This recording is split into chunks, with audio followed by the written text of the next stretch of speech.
आप सभी का स्वागत है आपका अपनी YouTube channel GK study mission में। और आज है 14 नवंबर और 14 नवंबर का हम लोग करेंट अफेयर देखेंगे। तो आज का जो कंटेंट है, आज का कंटेंट और भी बेहतर है। मतलब पहले से और जैसे जैसे हम कंटेंट डालते जा रहे हैं वैसे वैसे आप उसको अध्ययन करते जाइए। और जो भी कंटेंट दिया गया है वो बहुत ही बढ़िया कंटेंट दिया गया है और जो एग्ज़ाम से रिलेटेड है वैसा कंटेंट दिया गया है। आप इस वीडियो को पूरे ध्यान से देखिए और वीडियो चैनल को जो सब्सक्राइब ज़रूर कीजिएगा और वीडियो को लाइक करते रहिएगा। तो चलिए क्वेश्चन की तरफ बढ़ते हैं। तो आज का क्वेश्चन है, अयोध्या दीपोत्सव 2023 में कितने लाख से अधिक दिए जलाकर विश्व रिकॉर्ड बनाया गया है। तो विश्व रिकॉर्ड जब बनाया गया तो उसको वर्ल्ड गिनीज बुक होता है ना, उसमें इसका नाम दर्ज किया गया है। तो इसमें करीब करीब जो है 24 लाख से अधिक दिया जलाया गया है। और उसमें जो है कि राम की पैड़ी और 51 घाटों को मिलाकर 22,53,000 दिया जलाया गया है। और इतना जो दिया जला गया है ये पहली बार जलाया गया है। और इससे पहले जब 2022 में जलाया गया था तो 17 लाख से अधिक जलाया गया था। तो कहता है कि इसमें तो यूपी के राज्यपाल शामिल हुए थे आनंदीबेन पटेल, वहाँ के सीएम शामिल हुए थे कौन, योगी आदित्यनाथ, और 52 देशों के राजदूत, 52 देश के जो राजदूत है वो भी इसमें शामिल हुए थे। तो आपसे ये पूछ सकता है कि अयोध्या में जो भी दीपोत्सव हुआ है तो उसमें कितने देशों के राजदूत शामिल हुए थे। तो 52 देशों के राजदूत उसमें शामिल हुए थे। इसको आप ध्यान रखिएगा क्योंकि ये जो 52 देश के राजदूत शामिल हुए हैं आपके लिए इम्पॉर्टेंट बनता है। तो नेक्स्ट क्वेश्चन की तरफ करते हैं। क्या है कि अयोध्या को first solar city of UP बनाया जा रहा है। यानी अयोध्या जो है ना, इसको क्या बनाया जा रहा है, first solar city of UP बनाया जा रहा है। नेक्स्ट, यूपी के राज्यपाल कौन है, तो आनंदीबेन पटेल हैं। मुख्यमंत्री सामूहिक विवाह योजना ये कहाँ पे शुरू किया गया है, तो ये यूपी में चल रहा है। मुख्यमंत्री अभ्युदय योजना ये भी कहाँ चल रहा है, तो यूपी में चल रहा है। तो ये क्वेश्चन जो भी है आपका स्टैटिक पोर्शन ये आपके एग्जाम के लिए बहुत ही महत्वपूर्ण है। तो करेंट अफेयर के साथ इसका स्टैटिक पोर्शन का भी हम डिस्कस कर रहे हैं। तो अगर आपको कंटेंट अच्छा लगता है तो चैनल को ज़रूर सब्सक्राइब कीजिएगा और बेल आइकन दबा लीजिएगा क्योंकि जब हम वीडियो अपलोड करें ताकि उसका मैसेज आपको मिल जाए। हाल ही में किस मंत्रालय ने लैंगिक हिंसा के खिलाफ राष्ट्रीय अभियान जिसका नाम क्या है, नई चेतना 2.0 शुरू किया है। तो ये कहता है किस मंत्रालय के द्वारा, तो नई चेतना जो 2.0 जो शुरू किया गया है ये ग्रामीण विकास मंत्री के द्वारा शुरू किया गया है। और इसमें क्या करना है, लिंग आधारित हिंसा के खिलाफ राष्ट्रीय अभियान चलाया जा रहा है।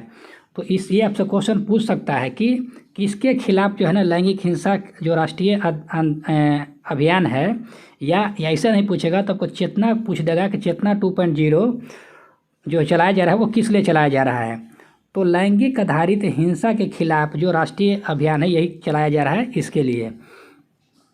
तो कहता है कि ये कब से शुरू हो रहा है, तो ये 25 नवंबर से शुरू हो रहा है। अब कब तक रहेगा, तो 23 दिसंबर 2023 तक चलेगा। यानी 1 महीना ये करीब करीब ये जो अभियान चलाया जा रहा है।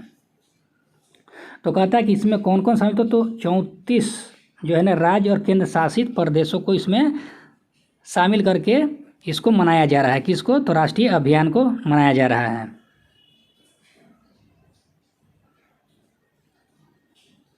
अभी जो लैंगिक समानता देखा जा रहा है कहीं कहीं पे स्त्री पुरुष में भेदभाव, इसके लिए इसको दूर करने के लिए जो अभियान चलाया जा रहा है। नेक्स्ट है क्या, नरेगा। नरेगा को कब बनाया गया था, तो 7 सितंबर 2005 को नरेगा शुरू हुआ था। और नरेगा को मनरेगा कब किया गया, तो 2 अक्टूबर 2009 को मनरेगा में चेंज कर दिया गया। विश्वकर्मा श्रम योजना, जो विश्वकर्मा श्रम योजना चलाया गया है वो किस लिए चलाया गया है, तो जो कारीगर होता है ना उसको कौशल करने के लिए और वित्तीय मदद के लिए विश्वकर्मा श्रम योजना चलाया गया है। नेक्स्ट क्वेश्चन क्या आता है कि हाल ही में चल रहे इजराइल फिलिस्तीन विवाद में भारत ने किस देश के खिलाफ मतदान किया है। तो ये जो खिलाफ किया है किसके खिलाफ, तो इजराइल के खिलाफ मतदान किया है। तो इसमें क्या है ना कि यूएन एक प्रस्ताव लाया था, उस प्रस्ताव में क्या किया गया है कि इजरायली से जो इजराइल जो है क्या कर रहा है, निपटान गतिविधियों की निंदा करने के लिए जो प्रस्ताव लाया है कि जो इजराइल जो युद्ध कर रहा है, वो जो हमले कर रहे हैं वो क्या है, गलत है। तो इसके लिए क्या है, यूएन है प्रस्ताव लाया है। तो इसमें प्रस्ताव जब आया है तो इसका जो है भारत क्या क्या समर्थन दिया है, लेकिन इजराइल के विरोध में क्या क्या है, समर्थन दिया है इस प्रस्ताव को। तो यही क्या है ना कि इजराइल के पक्ष में ना देके किसके पक्ष में दिया है, तो इस प्रस्ताव के पक्ष में दिया है। तो कहता है कि इसमें 145 देश जो है प्रस्ताव के पक्ष में वोट किया है और 7 देश जो किया है ना इसके विरोध में किया है और 18 देश जो है ना ये वोट नहीं डाला है। तो ये इसका इतिहास है। तो आपसे ये क्वेश्चन इसलिए बनता है क्योंकि पहली बार जो है ना जो इजराइल है इसके विरोध में वोट डाला है, किसके, इजराइल के विरोध में, इसलिए ये क्वेश्चन महत्वपूर्ण हो जाता है। तो आपसे मैक्सिमम यही पूछ सकता है कि भारत जो है किसके विरोध में वोट किया है, तो इजराइल के विरोध में। तो ये झगड़ा के लिए विरोध नहीं है, केवल ये क्या बोलते हैं कि इस नीति के लिए किया गया है।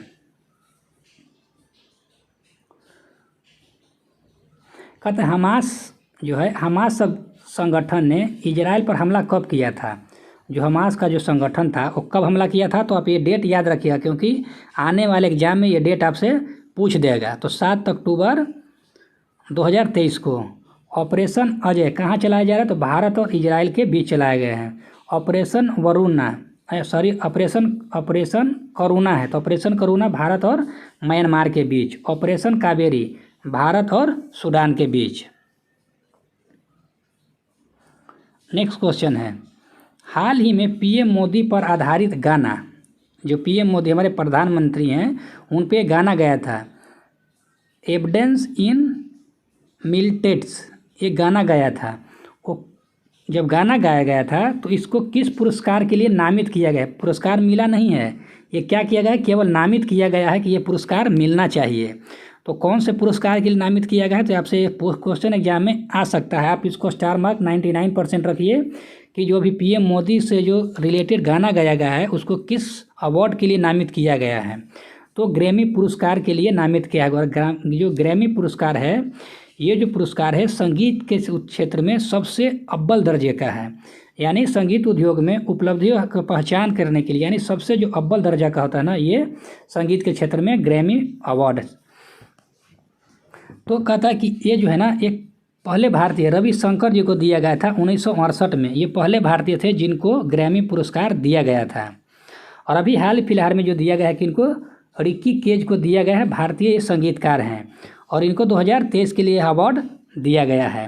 तो किस एल्बम के लिए दिया गया है, तो डिवाइन टाइड्स के लिए।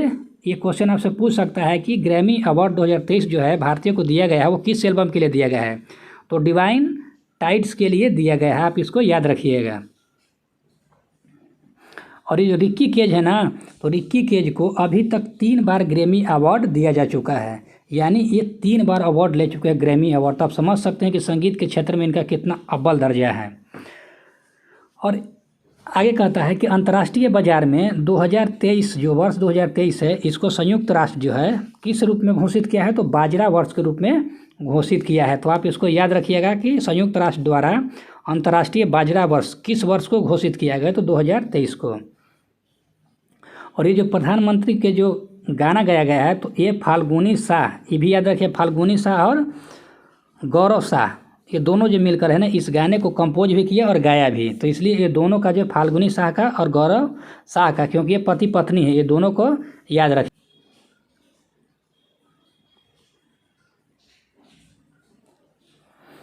पीएम मोदी ने जून 2023 में, यानी कहता है कि अब ये लॉन्च कब किया गया था, जो गाना था ये लॉन्च कब किया गया था, तो जून 2023 में गाना को लॉन्च किया गया था। तो ये भी आप याद रखिएगा कि लॉन्च कब किया गया था, तो जून 2023 में। केरल ज्योति पुरस्कार किसको दिया गया था, तो टी पद्मानभ को ये पुरस्कार दिया। और ये जो केरल ज्योति है ना, केरल का सबसे उच्च दर्जे का ये पुरस्कार है। सेकेंड लता दीनानाथ मंगेशकर पुरस्कार किसको दिया गया है, तो आशा भोसले को। और पहला किसको दिया गया था, तो नरेंद्र मोदी को दिया गया था। सर्वश्रेष्ठ राज्य का भूमि सम्मान किसको दिया गया है, तो उड़ीसा को दिया गया है। रतन टाटा को महाराष्ट्र सरकार का पहला उद्योग रत्न पुरस्कार दिया गया है। आपको कंटेंट अगर अच्छा लगता है तो वीडियो को लाइक करिएगा और चैनल को सब्सक्राइब जरूर कीजिएगा। हाल ही में विवादों में रही किस देश की गृह मंत्री सुएला ब्रेवरमैन को उनके पद से हटाया गया है? तो ये कहाँ के हैं? तो ब्रिटेन के हैं। और ब्रिटेन के पीएम कौन है? तो ऋषि सुनक हैं। और यहाँ के जो नया गृह मंत्री, यानी जो पहले गृह मंत्री कौन थे? सुएला थे, तो इनको क्या कर दिया? बर्खास्त कर दिया गया। तो इनके जगह पे किनको अपॉइंटमेंट किया गया है? तो जेम्स क्लेवर्ली को क्या बनाया गया है? तो नया गृह मंत्री बनाया गया है। और ये जो जेम्स क्लेवर्ली को बनाया गया है, तो ये पहले क्या थे? तो पहले ये विदेश मंत्री थे। तो अभी विदेश मंत्री का पद खाली हो गया। तो विदेश मंत्री का जब पद खाली हो गया तो उनके जगह पे किसको लाया गया? डेविड कैमरन को विदेश मंत्री बनाया गया। और विदेश मंत्री जो अभी डेविड कैमरन है, ये पहले क्या थे? तो प्रधानमंत्री थे। तो प्रधानमंत्री को क्या बना दिया गया? विदेश मंत्री बना गया, क्योंकि वो पद से हट गए थे, तब तो उनको बना दिया गया विदेश मंत्री। और इनको क्यों हटाया गया है? तो ये जो ना इजराइल और हमास जो युद्ध हो रहा है ना, इसमें कुछ उल्टा पुल्टा जो है विरोध किए हैं, इसकी वजह से इनको पद से हटा दिया गया है।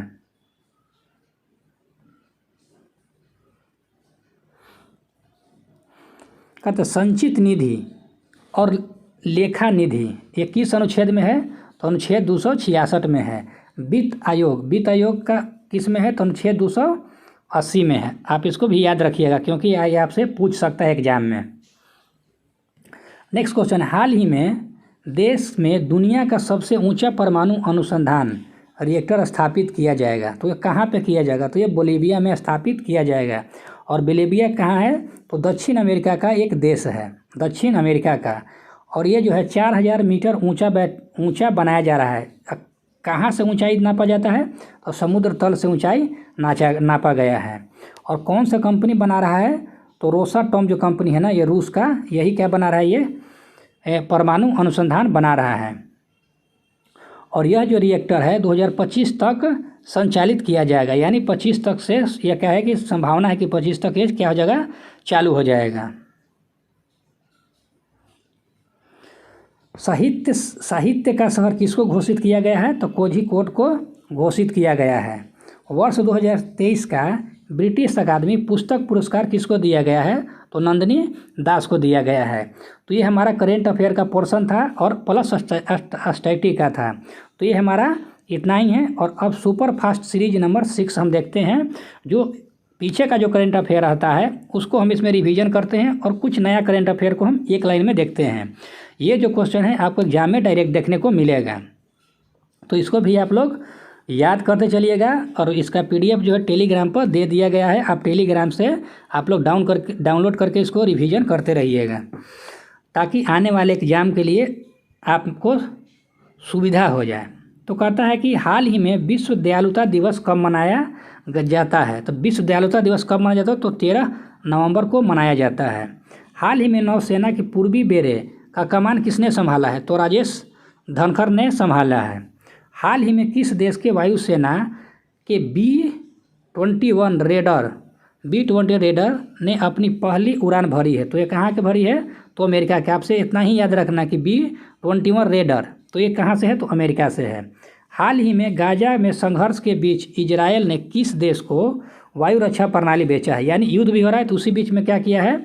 इजराइल ने वायु रक्षा प्रणाली बेचा। तो किस देश को बेचा है? तो फिनलैंड को बेचा है। नेक्स्ट क्वेश्चन है, हाल ही में वार्षिक नौसेना शिक्षा सोसाइटी सम्मेलन 2023 वार्षिक नौसेना शिक्षा सोसाइटी सम्मेलन कहाँ आयोजित हुआ है? तो पोरबंदर। अब पोरबंदर कहाँ पड़ता है? तो गुजरात में। हाल ही में समान नागरिक संहिता अपनाने वाला पहला राज्य कौन सा बना है? तो ये बना है उत्तराखंड। हाल ही में किस देश के अंतरिक्ष यात्री जिसका नाम क्या है? फ्रैंक बोरमैन, किसका निधन हो गया है? तो ये कहाँ के है? तो अमेरिका के हैं। ये जो भी क्वेश्चन है आपके एग्जाम के लिए रामबाण साबित होगा, इसलिए आप इसको रिवीजन जरूर कर लीजिएगा। हाल ही में संपन्न राष्ट्रीय खेल 2023 क्या है? राष्ट्रीय खेल 2023 में सर्वश्रेष्ठ पुरुष एथलीट के ट्रॉफी किसे प्राप्त हुई है? तो ये श्री हरि नटराज को प्राप्त हुआ है। हाल ही में एशिया और प्रशांत के लिए WOAH क्षेत्रीय आयोग का 33वां सम्मेलन कहाँ होगा? तो यह होगा नई दिल्ली में होगा। दुबई एयर शो 2023 में अंतरिक्ष अनुभव कार्यक्रम का फोकस क्या है? तो एरोस्पेस नवाचार, यही क्या है इसका फोकस है। मेन मतलब फोकस का मतलब क्या है, मेन बिंदु इसको कहते हैं। नेक्स्ट क्वेश्चन, हाल ही में किस देश के लग्जरी ब्रांड ब्रियोनी ने भारतीय बाजार में प्रवेश किया है? तो ये लग्जरी जो है ये किस देश का है? तो इटली का है। यूपीआई सुरक्षा राजदूत के रूप में किसे नामित किया गया है? तो पंकज त्रिपाठी को नामित किया गया है। पहली बार किस देश को केले की पहली खेप का निर्यात किया गया है? तो ये नीदरलैंड को। किस देश की नौसेना ने अभ्यास बोगो सागर 2023 में हिस्सा लिया है? तो भारत और बांग्लादेश। नेक्स्ट क्वेश्चन है, नासा ने मंगल ग्रह के अध्ययन के लिए किसे लॉन्च किया था? तो क्यूरोसिटी रोवर्स को लॉन्च किया था। किसके लिए? तो मंगल ग्रह के अध्ययन के लिए। बेंगलुरु के किस 10 वर्षीय बालक को wild life photographer of the year पुरस्कार से सम्मानित किया था? तो बिहान तल्ले को। आप इसको स्टार मार्क लगा लें, क्योंकि जब भी एक एग्जाम आएगा ना तो ये क्वेश्चन आपसे 100% पूछेगा। अबुआ आवास योजना किस राज्य द्वारा शुरू किया जाएगा? तो ये शुरू किया जाएगा झारखंड में। अगर आपको कंटेंट अच्छा लगता है तो वीडियो को लाइक और सब्सक्राइब जरूर कर लीजिएगा और बेल आइकन को दबा लीजिएगा, ताकि आने वाले जब भी वीडियो अपलोड होगा तो आपको इसका मैसेज मिल जाएगा। तो धन्यवाद।